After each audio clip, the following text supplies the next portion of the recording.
Hello guys, and welcome to the last art class of the year. We have made it. We had so much fun together the first 3 quarters, and then we've made it through this last quarter where we've all been at home. I'm doing something we've never done before, doing distance learning. So I congratulate you on making it to the last class of the year. Now, I think we're going to do something that's lighthearted and fun today that reminds me of the summer vacation. You know, you can go to all different places in the summer, road trips, the mountains, maybe go on missions trips. But the place that I look forward to going most is always the ocean.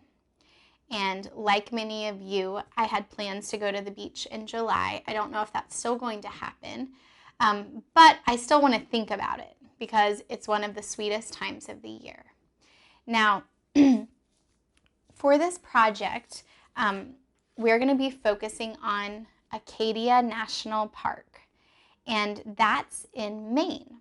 Now, that is another reason I picked this project, because all year we've been talking about American artists, American history, famous Americans, and we've also thrown in some lessons on different areas of America, different parts of the American landscape.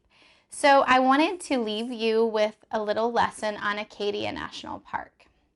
Now, Acadia National Park is the oldest park, or national park, east of the Mississippi River, which means it's the oldest park on the East Coast, a national park. It's a rocky seashore habitat. And so basically what that means, it's a different type of seashore than what you might go to if you have ever been to the beach at Myrtle Beach or Sunset Beach or Topsail or Hilton Head, or even any Florida beaches. It's going to be a beach that has lots of rocks on the shore. Some of you may have been to Maine, and I would love to hear about that if you have. I have always wanted to go there, but I have never visited there. So this is a rocky seashore habitat. And in your packet, I included a few facts about Acadia National Park. As I was researching this project, I looked at some videos of Acadia National Park, and it's truly a breathtaking, beautiful place. So I would encourage you to do a little investigating about that national park. In your packet, I also included 2 handouts. One shows different types of plant life that are in rocky coastal waters, has different types of kelp, barnacles, some Irish moss, different types of plant life that you'll find in this region. And then we have this super simple crab drawing. And I picked this crab drawing because I thought all of you could do this. It's very simple, and it involves just some basic shapes, and we'll come back and talk about that in a minute. Now, for the supplies, I am going to show you how to make this as we would have made it in art class. But, of course, I'm not expecting you to have acrylic and tempera paint at home. But if you do have those, please use them, because that's how we would have done it in class. If you just have colored pencils, markers, crayons, as always, just modify this project to what you have at home. But I wanted to make sure to show you what we would have done in class. So maybe you can aim for that. Now, as we're doing this project, I want you to think about the type of crabs that live in Acadia National Park. They're called rock crabs, and of course they don't look like this cartoon, but they are a reddish brown color. And rock crabs live in the crevices of the rocks and around tide pools. Have you ever sat in a tide pool before or looked in one? They're really fun to explore. The other type of crab that lives in this area is called a green crab. And a green crab has like a light green shell to it with blotches of darker green, and then the underbelly of the crab is an orangey color. And green crabs are great scavengers. Some of the stuff I read that rock crabs eat were dead fish and worms. I didn't know that. Anyway, some of you have maybe you've had a pet crab before, like a hermit crab that you picked up in one of those tourist shops at the beach maybe. Or maybe if you're like me, you love to eat crabs. Crabs, shrimp, and lobster are my favorite savory food. I could eat them regularly. And that's one of the things I love to do when I go to the beach is get fresh seafood. Now we're not going to eat our crab, but it's just a cute little cartoon crab.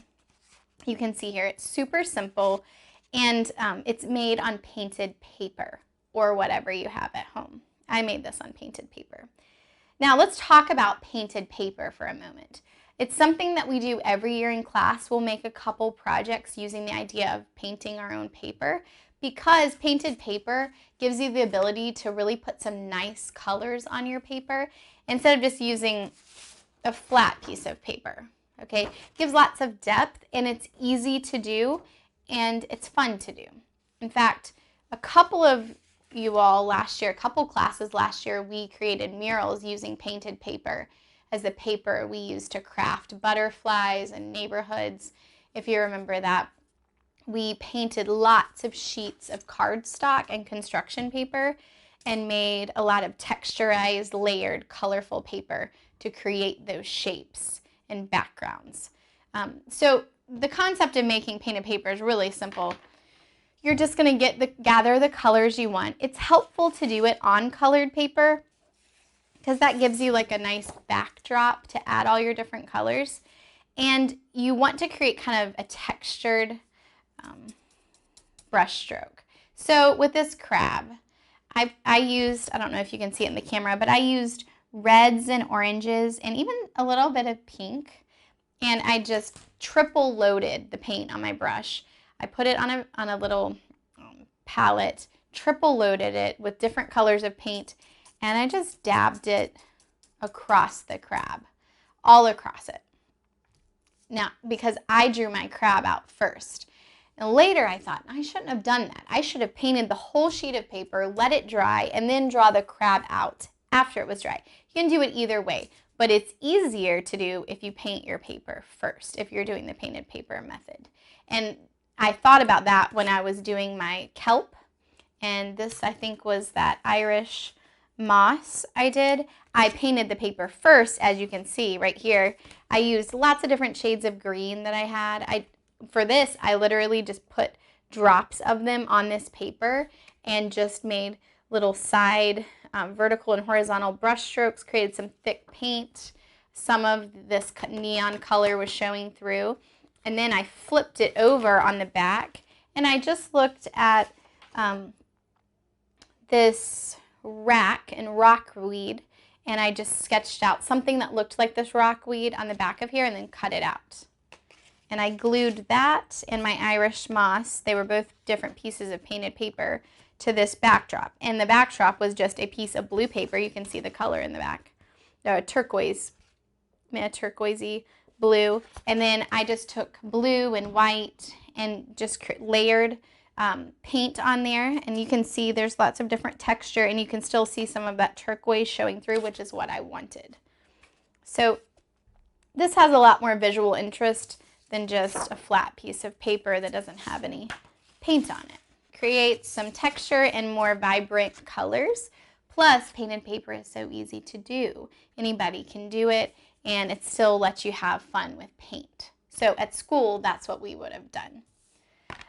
When you're drawing your crab, it's a super simple drawing that really involves just drawing an upside down trapezoid, as you can see, and then an arc underneath it. If you flip it over, you'll have this easy body of a crab, and you just want to draw between 6 and 8 legs right here, and then we just have 2 curved arms and the claws at the end.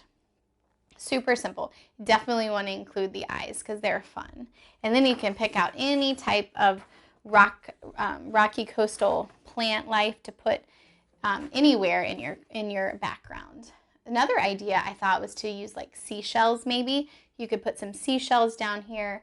I just drew my crab really big. It was kind of coming off the page, so I didn't add any of those things. Maybe you could draw some bubbles coming up, maybe some coral. That would be cool if you put little pieces of coral or just something. Maybe you want to draw a smaller crab than I did and have a couple of them. Totally up to you. I hope you enjoy this project. And I want you to know I'm proud of all of you. I'm proud of all you've accomplished at school and at home. And I really missed you guys not being with you all this quarter. But I look forward to next year, and I'm really excited about everything we're going to do next year.